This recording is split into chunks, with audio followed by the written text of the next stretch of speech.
प्यारे बहनों और भाइयों, मेरा नमस्कार स्वीकारो। देखिए, आज हम आपके लिए दशान में आपके लिए बताएंगे कि गुरु और शुक्र की दशा महादशा का फल। तो देखिए, यदि गुरु उच्च का हो या स्वराशि का हो या मूल त्रिकोण में हो, केंद्र अथवा त्रिकोण में बैठा हुआ हो,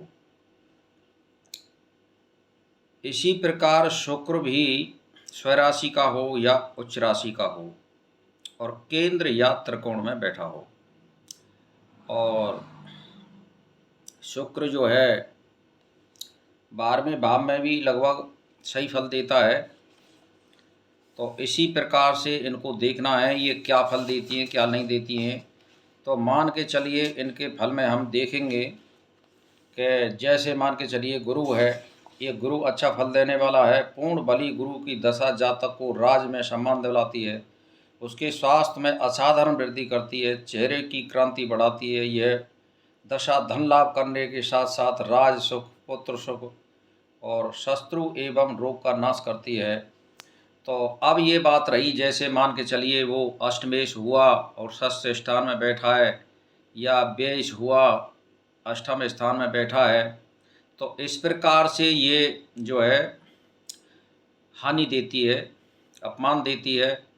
तो ऐसे स्थिति के अनुसार हमें देखना चाहिए। इसी प्रकार से जैसे मान के चलिए कि 6, 8, 12वें भाव में अन्य स्थानों में नष्ट बली गुरु अथवा शुभ फल देता है, और हीन बली मध्यम बली और शुभ फल देता है, पूर्ण बली अत्यंत शुभ फल देता है।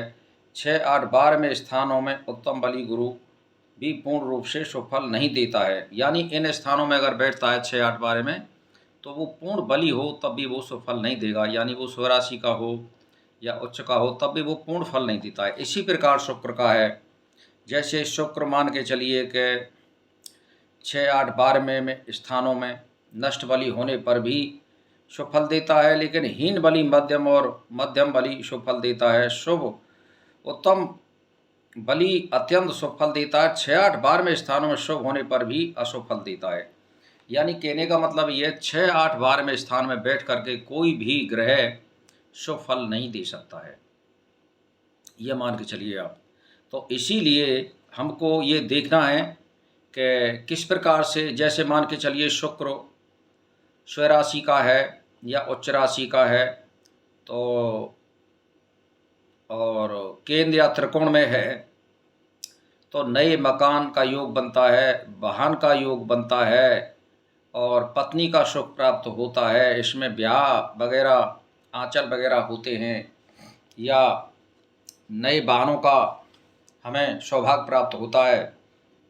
अगर गुरु इस प्रकार से उच्च या स्वराशि का केंद्र और त्रिकोण में होता है तो हमें सुख और वैभव प्राप्त होते हैं, मकान का सुख प्राप्त होता है और हमें विद्या का लाभ होता है, या हमें नौकरी में पदोन्नति मिलती है, मान प्रतिष्ठा मिलती है, चुनावों में विजयी होते हैं। ये इस प्रकार के ग्रह हैं। पुत्र और संतान का लाभ होता है इन दशाओं में। तो प्यारे प्यारे भाइयों और बहनों, इसमें आप ये देखिए हमारे ग्रहों की दशा किस प्रकार है कुंडली में, तो उसी हिसाब से हमें ये फल देने वाली होती है। तो भाई और बहनों, इससे सटीक फल तभी बैठता है जब आप इन ग्रहों का अवलोकन करोगे। तो नई ग्रहों का अवलोकन आप मान के चलिए, खूब कई अवयव उच्च राशि के हैं व्यक्ति के, और अगर दशा उसकी खराब चल रही है, यानी वो अष्टमेश है, व्ययश है या षष्ठेश है, और उसकी दशा आ रही है, तो ये गारंटी की बात है और मैं शर्त लगा सकता हूँ वो विद्या में बिल्कुल निम्न श्रेणी पे आ जाएगा। नौकरी में अगर वो कोशिश कर रहा है तो इन टाइम पे वो असफल हो जाएगा। इस तरह का ये भाव प्रकट करते हैं। तो इसीलिए अच्छा हमें फल प्राप्त करने के लिए शुभ कर्मों पर ज़्यादा जोर देना चाहिए। शुभ कर्म, परमात्मा का चिंतन, ध्यान, मनन, इसको करें, और अपने को ऐसा कोई कर्म ना करें जो लज्जित हों या दूसरे जिससे कष्ट पाते हों। तो हमें जो बुरे फल आ रहे हैं उसमें कुछ कमी हो जाएगी। अच्छे फल आ रहे हैं देने को तो उसमें वृद्धि हो जाएगी। तो भाई और बहनों, इसी के साथ मेरा नमस्कार स्वीकार हो। कल हम शनि, राहु और केतु का वर्णन करेंगे। इसी के साथ मेरा नमस्कार स्वीकार हो।